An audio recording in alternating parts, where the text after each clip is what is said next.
Ángeles Taro, has escrito Exaltadas, Locas, Modernas. ¿Qué es este libro y qué contiene estos 4 capítulos, aparte de la introducción y el epílogo? ¿De qué consta?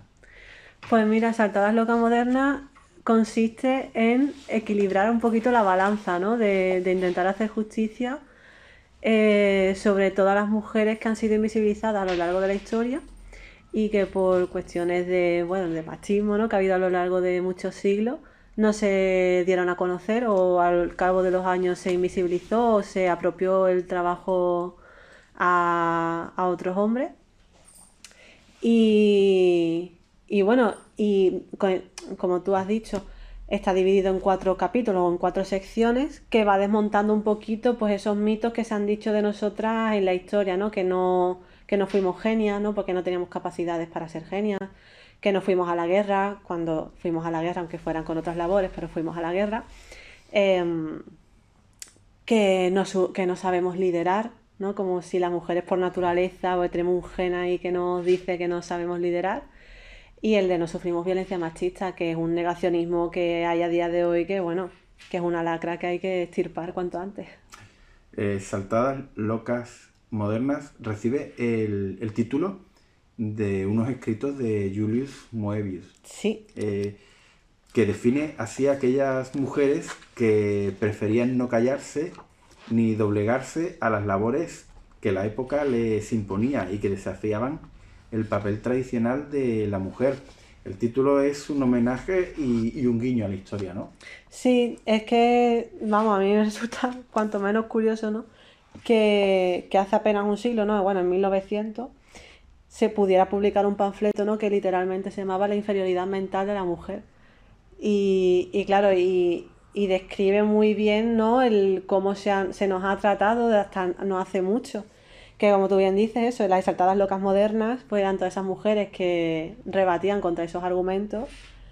Y bueno, este señor, ¿no? Que no sé si te lo he dicho antes, pero se llama Paul Julius Moebius. Vamos, dijo que no se podía esperar nada de una mujer excepto que fuera sana y tonta. ¿Sabes? Y que encima, pues esas locas, ¿no? Eran las que parían mal y son pésimas madres. Entonces, pues bueno, me parecía que el nombre le venía que ni al pelo al libro. Otro libro de la época se titula Sexo y Carácter, ¿no? Sí, De Otto Weininger, de Otto Weininger, sí. donde el autor llega a comparar el feminismo con la prostitución. Lo peor no es escribir estos panfletos como tú le llamas, lo peor, lo grave es que eran fenómenos de ventas, ¿no? Que nos da una idea de cómo estaba el patio, ¿no? Sí, es que Sexo y Carácter fue top 20 y se tradujo, no sé si a 14 idiomas. Y bueno, es que pues era súper vendido ese libro. Y claro, un libro que te está diciendo que es que la mujer es inferior al hombre, que se venda así como churro, pues hombre, pues eso te da un poco de idea de cómo estaba el panorama por aquel entonces. A la pregunta de por qué no se incluyeron a las mujeres en los libros de historia, consultas con historiadoras. Pero, ¿qué opinan sus colegas masculinos? Pues a ver, yo creo que hay un poquito de todo, ¿no? Hay hombres que historiadores que reconocen, ¿no? Que me parece que es algo evidente, que es absurdo no aceptarlo, ¿no? Que las mujeres lo hemos tenido mucho más difícil para pasar a la historia. Sí que es verdad que a mí lo que más me preocupa ya no es solamente el hecho de que lo acepten, sino el hecho de que, a pesar de tener conciencia sobre ello, sigan hablando de los mismos hombres que ya han tenido protagonismo durante mucho tiempo, ¿no? Que sí, que queda muy bien decir, pues sí, las mujeres fueron invisibilizadas, pero si tú no haces porque en tu trabajo se hable al menos un 50-50 de hombres y de mujeres, pues al final tampoco estás ayudando a resolver el problema. Y cuando te das cuenta que llega un momento en que dices, oye, aquí, mmm, aquí hay mucho enterrado en la historia. Y rascas y aparecen mujeres que al final tienen su nombre propio y sus méritos, ¿no? Y nadie se los reconoce. Pues mira, surgió simplemente que me pregunté, dije, ¿hubo mujeres, sabes? Me dijo, ¿hubo mujeres en la historia? Porque yo creo que mucha gente se puede sentir identificado conmigo cuando digo que a mí no me gustaba la historia cuando la estudiaba en el instituto. O sea, es que, vamos, que yo me acuerdo de estar estudiando para exámenes llorando porque me generaba mucha frustración porque no entendía nada. A mí hablaban de si se firmó el tratado de no sé qué y dije, es que me importa entre cero y nada. O sea, es que no me parecía nada interesante. Y claro, no me explicaban el contexto, no me explicaban las figuras no más personales, que igual lo que te puede hacer como empatizar más con la historia o interesarte por ella. Y un día eso me lo pregunté, dije, ¿hubo mujeres en la historia? Entonces tú te vas a Google, y pones mujeres de la historia y empiezas a descubrir las primeras, ¿no? Que te van saliendo, ¿no? Mary Wollstonecraft, Caroline de Gus. Y conforme fui tirando del hilo, había un porrón de ellas que no había escuchado su nombre en mi vida. Y entonces también caí y dije, ostras, yo estudié Historia del Arte en la universidad, ¿no? En mi carrera de Bellas Artes. Y, y en toda la carrera el único nombre de mujer que recordaba era el de Camille Claudel, que aparece en el libro, por cierto. Y yo me acuerdo de que había clases y clases de asignaturas distintas que me hablaban de Picasso, de la época rosa y azul de Picasso, de Van Gogh, de los cuadros de Goya, de todo. Y digo, ¿y las mujeres qué pasa? ¿Que no pintaron?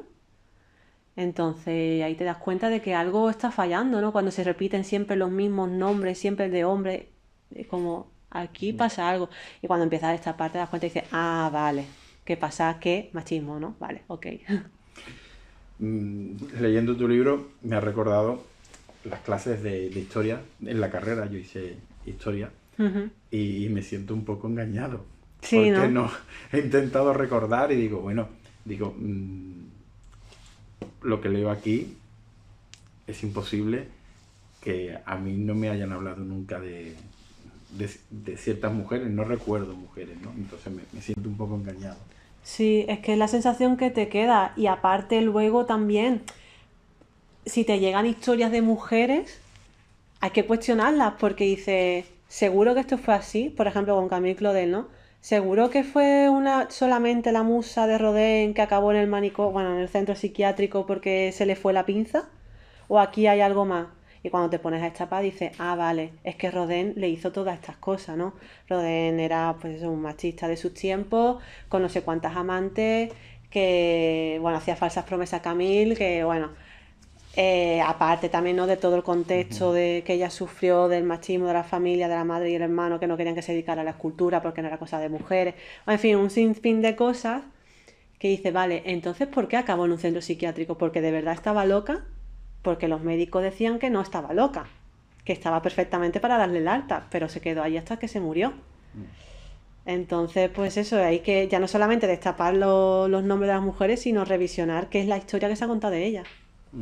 Ahí es un libro que retrata personajes de primer nivel social, de las artes, la ciencia, etcétera, y que desmitifica a muchos de ellos, ¿no? Siente uno cierta vergüenza ajena porque no se libra ni Aristóteles, ¿no? No, a ver, es que a mí me pasa, no me acuerdo, el otro día estaba por Santiago de Compostela y vi, no me acuerdo, era una escultura de un señor. Y dije, mira, hasta que yo no sepa que este hombre se libraba, yo no me voy a hacer una foto de la escultura porque es que puede ser un carca como otros tantos que has ido descubriendo que dices tú, vale, sí, son productos de su tiempo, pero ¿hasta qué punto, no? Y, y bueno, no sé si con esto te hacía referencia, pero por ejemplo Charles Darwin, ¿no? Que es un ejemplo que me gusta poner porque es un científico que todo el mundo ha estudiado en el colegio, todo el mundo sabe lo importante que fue, ¿no? La teoría de la evolución, las especies y tal, patatón, pero nunca nos ha dicho que él defendía que la mujer no estaba, o sea, o que la hembra, ¿no? Ya no solamente en el ser humano, sino también en los animales, estaba menos evolucionada que el macho y que los hombres, fuera cual fuera la actividad que fuesen a hacer, se le iba a dar mejor que a una mujer. Claro, ahí te das cuenta y dices, ostras, a mí, ¿por qué no me han dicho esto? Porque forma parte de mi historia, ¿no? Como mujer, todo lo que nos han dicho a lo largo de tanto tiempo. Algo que te pilla muy de cerca es el mundo de la pintura, ya que estudiaste Bellas Artes, nos lo acabas de comentar. Y el otro día hablando de aquel París de 1924, comentaba que se hablaba mucho de los artistas y los pintores, pero poco de sus musas, que quizás son igual de protagonistas o más y así en otros campos, ¿no? Sí, claro, es que a nosotras nos dieron el papel de musa, ¿no? Como con una intención de endiosarnos, ¿no? Y de ponernos como una categoría divina, cuando en realidad lo que se estaba haciendo era privarnos de ser las artistas. Entonces, pues por ejemplo, Camille Claudel no era musa, era una artista con todas las letras, ¿no? Es que era una escultora que podía llegar incluso a tener mejor técnica que Rodin, porque ella podía esculpir directamente el mármol, cosa que Rodin no consiguió nunca. Y bueno, y luego también que se esconden algunas cositas turbias del palo, por ejemplo, Paul Gauguin, ¿no? Que tiene los cuadros de una musa, ¿no? De Tahití, no sé cuánto. Y a mí cuando me enseñan, me hablan de los cuadros, dicen, no, las líneas, la dulzura con la que trata el cuerpo, desnudo, tal. Y yo me he tenido que enterar 10 años más tarde, después de la carrera, que es que fue una niña de 13 años a la que compró. O sea, yo, ¿por qué no puedo? O sea, yo quiero saberlo todo, ¿no? Lo de separar obra y artista hasta un cierto punto, porque si no tengo el contexto, para empezar, no entiendo la obra del todo, y para terminar, que yo también quiero elegir si quiero disfrutar de una obra que pederastia, ¿sabes? Claro, no es lo mismo mirar un cuadro en esas circunstancias que si le quitas esos Claro, elementos. que te enseñan a admirarlo, pero sin contarte lo turbio, ¿no? La otra parte. Es un libro con hechos que provocan, como acabamos de hablar, un poco vergüenza, ¿no? También rabia, impotencia en algunos hechos y hasta asombro por ciertas actitudes, como la denominación cosas de hombres, ¿no? Entonces, cuentas historias dramáticas, pero con un toque de ironía y de humor. ¿Era necesario ese estilo para no envenenarse un poco? A ver, yo es que hablo así. O sea, yo en mi vida diaria yo utilizo mucho el sarcasmo por X motivo, por experiencias vitales o lo que sea, pues es un recurso al que yo acudo mucho. Intento hacer humor un poco de cualquier cosa. Y sí, también, por supuesto, es una manera bueno, de tomarse las cosas con un poquito de filosofía, ¿no? Porque todo lo que investigo, ¿no? Y de lo que hablo y demás es motivo para indignarse y estar enfadado todo el día. Y tampoco es plan, ¿no? Porque, bueno, hay que mantener también un poquito de cordura. Entonces, como una manera de darle un toque y también de que la gente también lo tome de la misma manera, ¿no? Que se trata de aprender y aunque te enfade y te indigne, que es normal, pero bueno, tomárselo con un poquito de humor. Aquí no vale decir que no se puede juzgar el pasado con los ojos del presente, ¿no? Es que yo creo que esa frase esconde un poco de trampa, porque claro, si no juzgamos con los ojos del presente, ¿qué enseñanza sacamos, ¿no? Del pasado? Evidentemente, yo tengo unos ojos que están a día de hoy existiendo y tengo unos valores que hace un tiempo no eran a lo mejor habituales, ¿no? Y todo va avanzando. Pero no es cuestión de decir vamos a borrar la historia porque estuvo mal. No, es cuestión de saber qué es lo que se hizo, entender qué diferencia hay con la actualidad y decir, vale, esto estaba mal, pero vamos a aprender, nos vamos a conocer de dónde venimos, ¿no? Para saber en qué punto nos encontramos.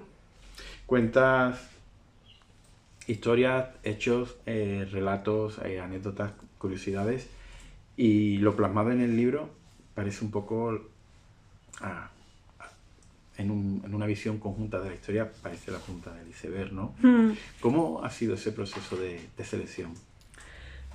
Pues mira, yo como llevo llevo como 3 4 años haciendo contenido en redes sociales, ha sido también un fruto de seleccionar lo que a mí también me llamaba más la atención o lo que me podía resultar más interesante y también pues de seleccionar aquellas que pudieran, o sea, que tuvieran que ver con los apartados que yo he querido tratar, que al final se me quedan muchas cosas en el tintero porque no cabe todo en un solo libro, ¿no? Y muchas temáticas también de las que hablar. Ha sido pensar en qué temática quería desarrollar el libro y seleccionar la verdad, las que a mí más me han llamado la atención, aunque se me hayan quedado, ya te digo, muchas en el tintero, pero cuya historia a mí me ha tocado más por algún motivo. A mí me ha descubierto y arrojado luz a un hecho curioso, ¿no? Los síntomas del infarto. Sí. Que no son iguales en hombres y en mujeres, pero por regla general ya se ha etiquetado esos síntomas tanto a hombres como a mujeres y no tiene por qué ser así, ¿no? Entonces eso me ha llevado a pensar que queda mucho por erradicar y esclarecer, ¿no? Claro, es que, a ver, el cuerpo de una persona, ¿no? Que ha nacido con sexo masculino o con sexo femenino no es el mismo.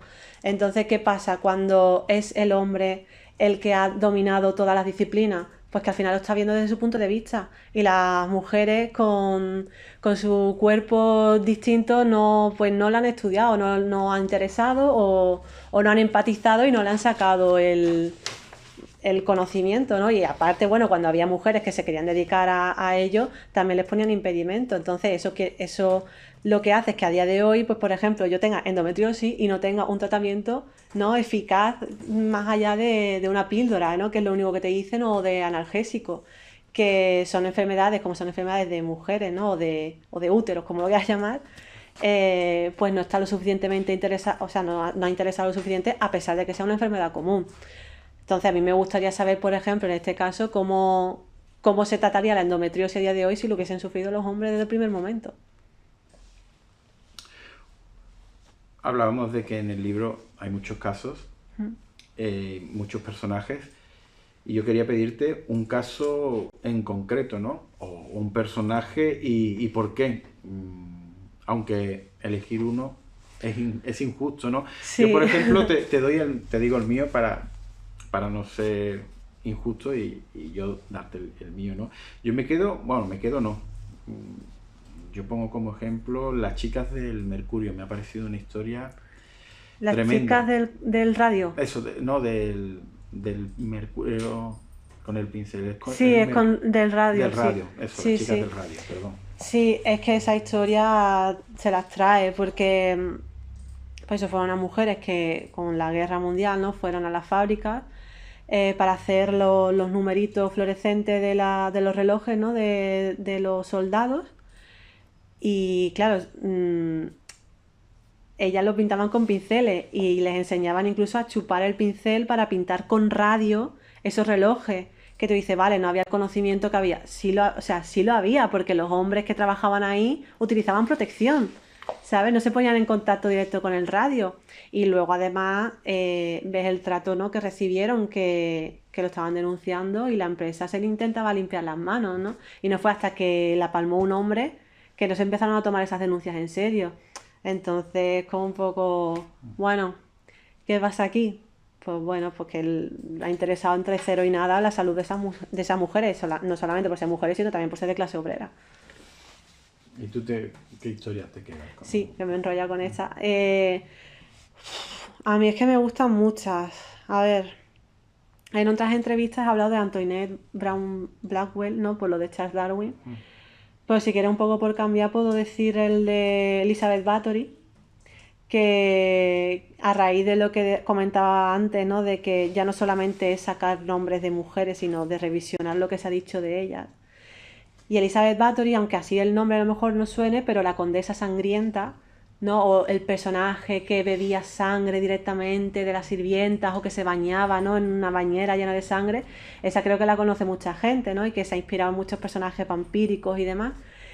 Y claro, es eso, cuando empiezas a tirar del hilo, ves que a grandes rasgos ella lo que hacía era exactamente lo mismo que los hombres que vivían en su época con el mismo poder, que aunque esté mal, ¿no?, que se podía pegar a un sirviente hasta la muerte y por ley estaban protegidos ellos, no los sirvientes, ella hacía lo mismo. Y que al final todo lo que se le hizo, ¿no?, que acabó encerrada en su torre porque era, según si tú lo buscas ahora, pone que tiene el récord Guinness de asesinatos en serie, porque dijeron que había matado a 600 muchachas y no sé qué. Empiezas a tirar del hilo y dices, es que eso no se ha mostrado nunca. Dicen que hubo un diario con nombres y tal, no se encontró nunca. Y qué casualidad que había dos hombres detrás de su poder, de hacerse con su poder, y que hicieron porque a sus hijos los desheredara, o sea, que no pudiera tener derecho a la herencia de ella, y que las tierras, qué casualidad que acabó en manos de ellos. Entonces, claro, siempre hay que tirar porque algo esconde. Yo pienso que todo siempre esconde algo ahí que no está del todo especificado.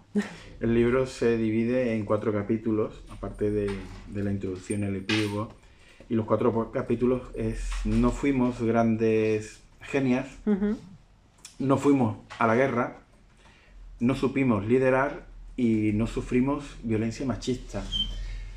De todos esos capítulos, todos me parecen interesantes, pero yo pongo el punto de mira en no supimos liderar. Me resulta tan curioso que seamos o juzguemos a las mujeres en ese aspecto de que no saben liderar cuando prácticamente han sacado adelante todas las casas de... Sí, claro. Pero ya aparte de por a nivel político, ¿no? Y tal, claro, si por ejemplo una persona como Elizabeth Bathory, que era una líder, ¿no? Que tenía un montón de tierras y demás, se le ha dicho que, bueno, se le ha dicho no, se le ha acribillado y se ha manchado toda su imagen, pues claro, al final lo que queda es como, ¿ves? No pueden liderar porque es que se vuelven locas y acaban siendo unas asesinas en serie. Pues hombre, no es eso, ¿no? Entonces, la historia parece que te enseña eso, pero no es así. Lo que pasa es que lamentablemente a día de hoy pues seguimos sufriendo las consecuencias y nos siguen diciendo no, es que las mujeres para liderar o para puestos así más es porque no tenéis mucha ambición o es porque no sabéis dar órdenes. Y eso, bueno, una mentira como una catedral. Pues agradecerte el libro porque a mí me ha arrojado mucha luz. ¿Sí? Ay, me alegro mucho. Ahora, si me permites, te ha faltado Cruella de Vil. Cruella de Vil. En el libro dice, Sí. digo yo creo que no lo he mencionado. Sí, ¿no? Sí, porque es otra de las malvadas que Disney ha puesto como malvada y tú no has puesto ese ejemplo. Claro, porque Cruella de Vil es lo de 101 Dálmata. Yo es que con los perros tengo una devoción especial. Digo, sé que hay que sacar, no hay que jugo que sacar, pero digo yo, pero quería perritos para hacerse un abrigo. Digo, no quiero. Entonces como que rehuyo de ella. Pero sí que es cierto que Es otra malvada que es un que... estereotipo que le sí. pone, además, bueno, en fin, que sí.